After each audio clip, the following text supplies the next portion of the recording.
example of where I love the course because I had the time. Yes. Okay. Yes. So what what we do in the second session was to sit there and say, I mean, basically, let's just start there, that what the course is basically saying is, hello, are you in there? And since And who are you? Since 19, when did I first wake up? 71, 71? 72.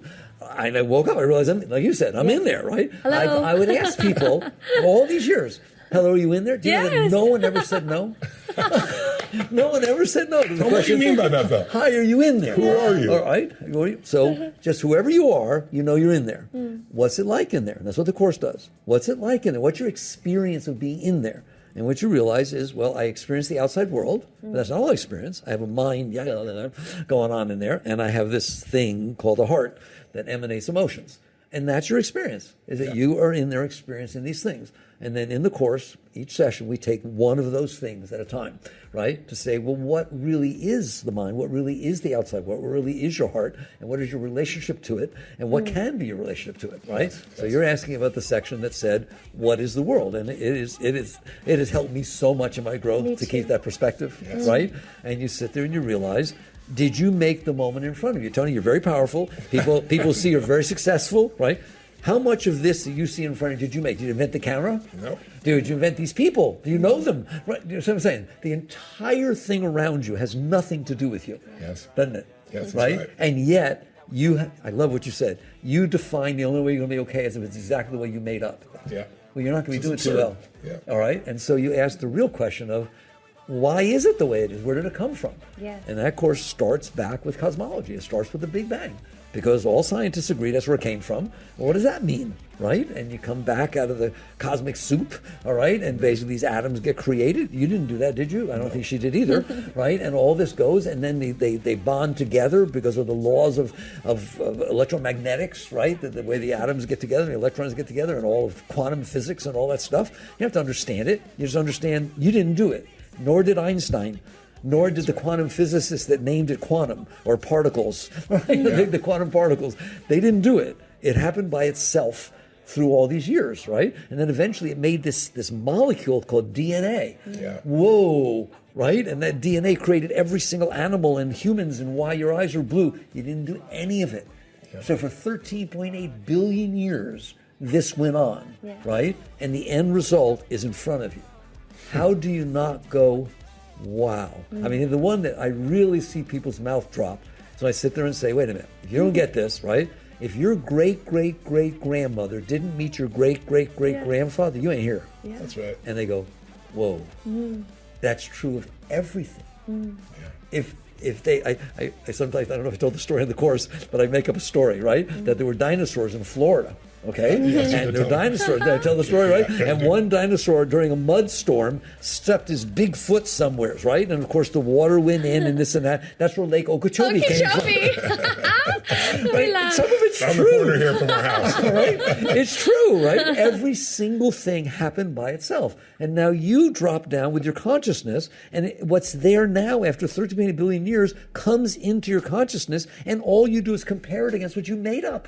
You compare it against your past experiences of like and dislike, and you get mad at the way it is, or you run after it. Yes. It's crazy. Yes. It's crazy to fight what life has given us as opposed to appreciate what life's given us and figure out how to utilize what life's given us. The key is to sit there and say, would I rather be on Mars or in empty outer space and have nothing going on? No.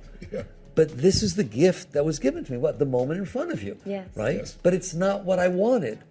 What are you, a 2-year-old? Yes. Like, it has nothing to do with what you wanted. Yeah. But the only way I can be happy is what I wanted. You did that. Yes. Why don't you sit there and say, I want it to be the way it is so that I can have the honor of appreciating what 13.8 billion years and all of physics and science created for me to play with, learn from, challenge by. Right? It's like a sport. Yeah. Nobody says it has to be the way you want. When you play sports, the other team's not going to do what you want or think. That's right. You got to be on your toes and enjoy the experience and be in the zone, right? Yeah. You should live in the zone. Yeah. You can't do that if what you've done is developed a mindset that's saying the only way going to be okay is if it's this way, right? So that's where your 13.8 billion years comes from, right? And that notion, Mickey, for myself in the course you get in life and we can all innocently and ignorantly fall asleep, and you get up and you see your partner, your spouse, you go to work, you come home, and there's just this monotonous energy that we can all fall asleep in. And what I so loved in the beginning, I said, if you were my science teacher in school, I would have been obsessed because it just gave this broader understanding. But in that broader understanding that gave perspective and just going out further, it created more awe. It created more wonder for just life itself, for actually living and breathing. I remember one of the first times I was ever in India, we went to Varanasi. And I was standing there, and there was just like this sea of humans that looks like chaos, and yet everything's all just happening perfectly. Yeah. And I'd never felt more insignificant in the most beautiful way. Like, it was just a sense that whether I'm here or not, all this life is happening.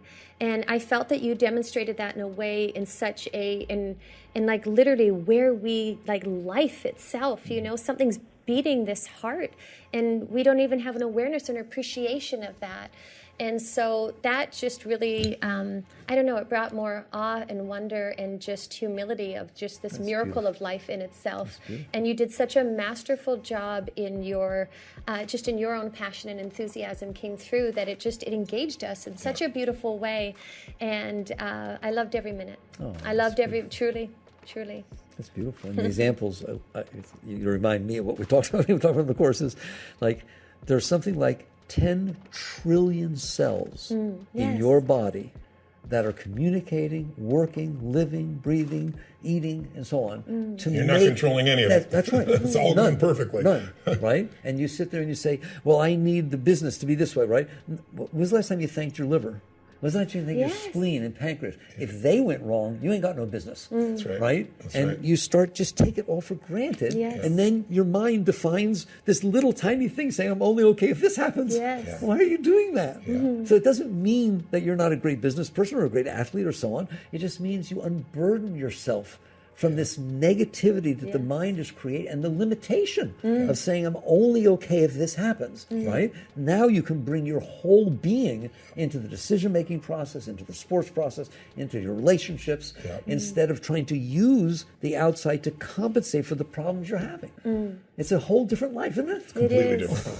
It's people in our culture have been conditioned to value things different than what really matters.